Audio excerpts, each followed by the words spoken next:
What's going on, everybody? It's your boy Naruto Explain here, bringing you guys another Boruto Two Blue Vortex discussion. Today, I wanted to talk to you guys about a growing concern I've seen in the comments section, which is there are a lot of people that are worried that Sarada is being used incorrectly in the manga, in particular by her not having a reaction to Sasuke being a tree. And while I get the concern of the lack of emotional Sarada being shown, I do think this is another case of fans jumping the gun here. I get why fans want to see Sarada being told right now that her father is a tree and see her reaction right now, or even to have her inquire about her father's well-being. But I strongly believe that this is the classic example of fans being more used to consuming completed material and not being accustomed to reading an ongoing series, particularly one on a monthly schedule. Even more so now that Boruto, the only way you can consume it is in manga format, because there is no anime, and there will likely not be an anime until midway through 2025 at the earliest, in my opinion. I do think we're going to get the scene, absolutely, but we're not going to be giving a scene out of nowhere where there's no substantial buildup. That is a key aspect of storytelling that we have to factor in before you start going into the genre tropes that come from someone writing a shonen, particularly someone of Masashi Kishimoto's ilk, who still uses classic tropes that worked in the 90s. And then you have a guy who's drawn the manga, Mikio Ikimoto, who takes heavy inspiration from 80s and 90s shonen. You have to factor that in when asking this question about Sarada. Sasuke wasn't shown in the first chapter, and everyone lost their mind. Where was Sasuke? And it was clearly something intentional.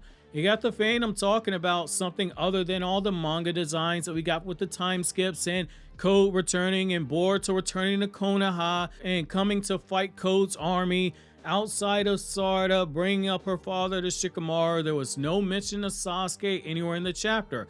And I said it back then in the chapter review and in a video after that, that this was something done intentionally. Chapter 2 saw us with Boruto not being able to look at Sarada in the eyes and not even mention her father, only saying we'll talk later depending on the translation that you're reading, and then telling Sarada to focus only on surviving. Another intentional method to keep Sasuke in the back of readers' minds and make you aware that, like, hey, we know we haven't shown you anything with Sasuke, but there's a really good reason. And it's also to further keep that connection of Sasuke and Sarada together in the readers' minds. Chapter 3 had us with Sarada figuring out that the people inside of those trees were still alive despite their appearance. That was again something done intentionally. Anyone else could have been shown with that reveal, but it was Sarada specifically, and it continues the string of her directly or indirectly being associated with someone and something regarding her father, which brings you to that reveal at the end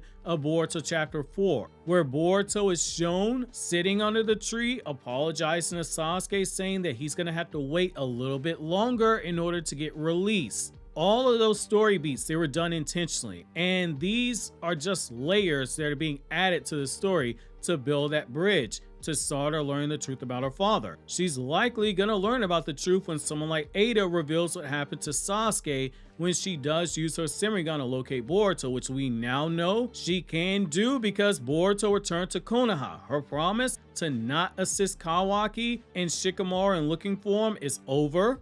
In my opinion, that's likely where we see Sarada learns the truth about her dad, and that's where we get the reaction. Just from a pacing perspective, you couldn't throw a reveal like that out in the prior chapters that we talked about. Anyone who understands storytelling on a deep level will tell you that much, and if you want to learn more about the intricacies of storytelling, I strongly recommend reading the Paris Interviews books. Strongly recommend reading that. So chapter 1 of the sequel series to a sequel series was a hook that was meant to draw on people, in particular drawing the people who dropped Boruto Naruto Next Generations. Boruto was painted as the triumphant hero coming home, and in the final pages it made it seem like there was going to be this three-way battle coming, and the manga promotion material made it look that way. Chapter 2 shows us that there was more of the invasion that we see. If you reveal to Sarada, hey, your dad got turned into a tree, that literally kills the suspension and, most importantly, the tension that's being built in the story at that point in time in that chapter, because Boruto in that chapter is telling Code, bro, you just changed these things on a fundamental level and made a bigger nightmare than you can imagine. Kill the Ten Tails now while you can, which we got to see exactly what Boruto meant in chapter 4. Not only that, but if you drop that information in chapter 2 in particular, you're left with either stopping the pace of the story to go into the flashback, midway through an ongoing invasion, and midway through the story setup that you have to show the reveal of the Shinju, because you're going to see Sasuke turn into a tree. You're going to realize what Boruto meant when he said you change the 10 tails on a fundamental level. Or you're going to be in a situation where you slow down the events to have Sarada briefly show emotion, and her staying in character is going to want more answers. She's very assertive when it comes to that, and she isn't going to want to leave Boruto, which is only going to get in his way, which runs the higher risk of her being bitten because she's being emotional, which is the opposite of what Boruto wanted. Hence, he said, we'll talk later and focus on staying alive. That's basically Boruto indirectly saying, I lost your dad. I can't lose you too. Especially if he bears some blame for Sasuke being a tree right now, which I think most of us believe is the case.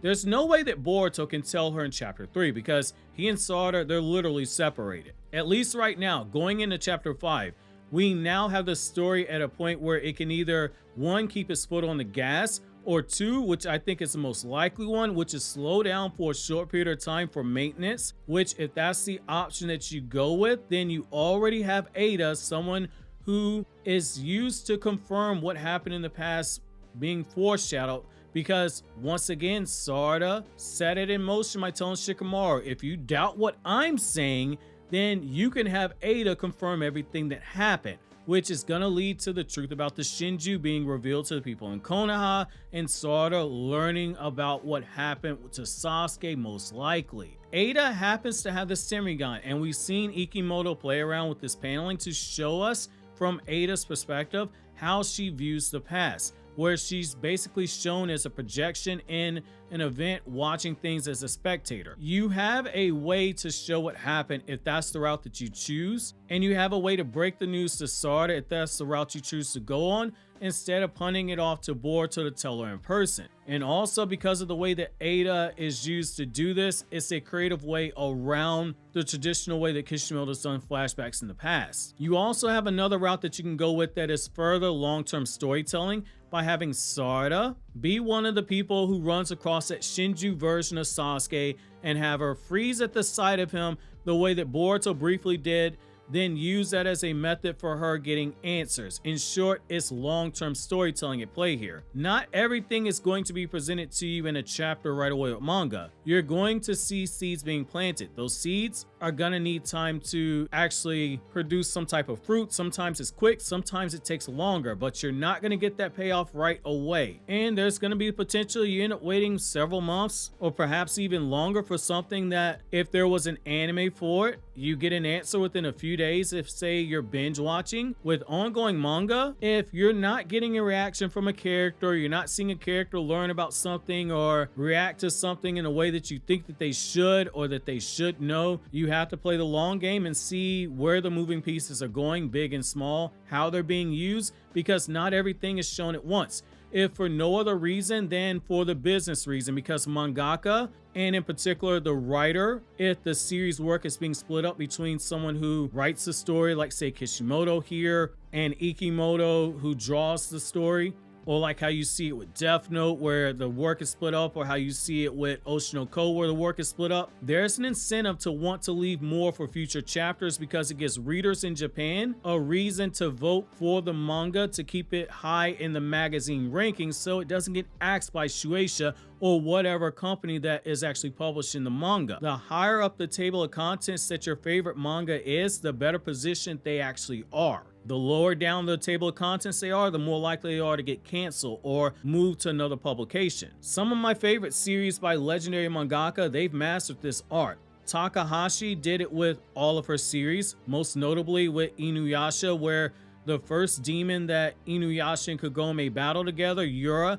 ties them together with a band of hair. It was a play on the Japanese belief with the red string of fate being destined for lovers. Togashi, the Yu Yu Hakusho and Hunter x Hunter mangaka, his wife drew Sailor Moon, and that series is packed with foreshadowing that's mad underrated, where we see Usage's love interest Mamo has a hidden power inside of him that comes directly from the Earth as early as the first arc of the series, but we don't get confirmation and payoff for it until the Dead Moon Circus arc, much later in the manga itself. Gohan in Dragon Ball was repeatedly foreshadowed as far back as Dragon Ball Chapter 204 when Raditz was about to kill Goku.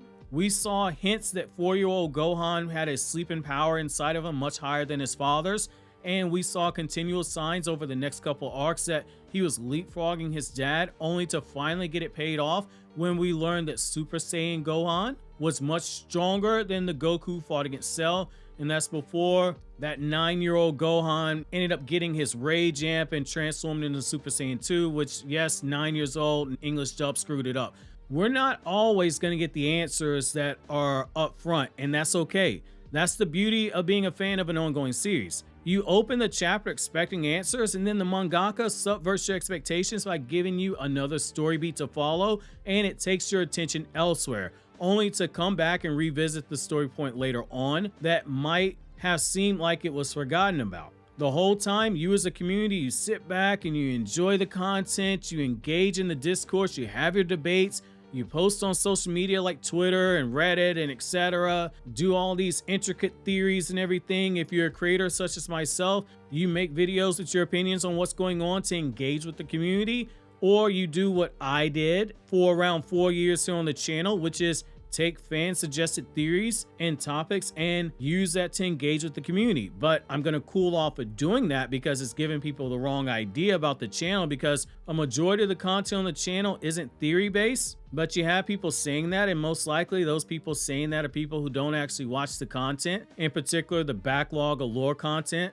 and the backlog of video essays, because otherwise how the hell do you fix your face to say some bullshit like that? But perception is reality, I guess. Now, that small rant aside though, I think right now the best thing to do is to just be patient and see where the story's taking us with Sarada. I don't think we need to be freaking out because Boruto didn't take Sarada under Sasuke's tree and pick an apple growing from this tree and tell Sarada the truth. However, I do want to know how you guys feel about this. When do you think it's the appropriate time for Sarada to learn the truth? While you think that over, click here to watch these other Naruto Explained videos.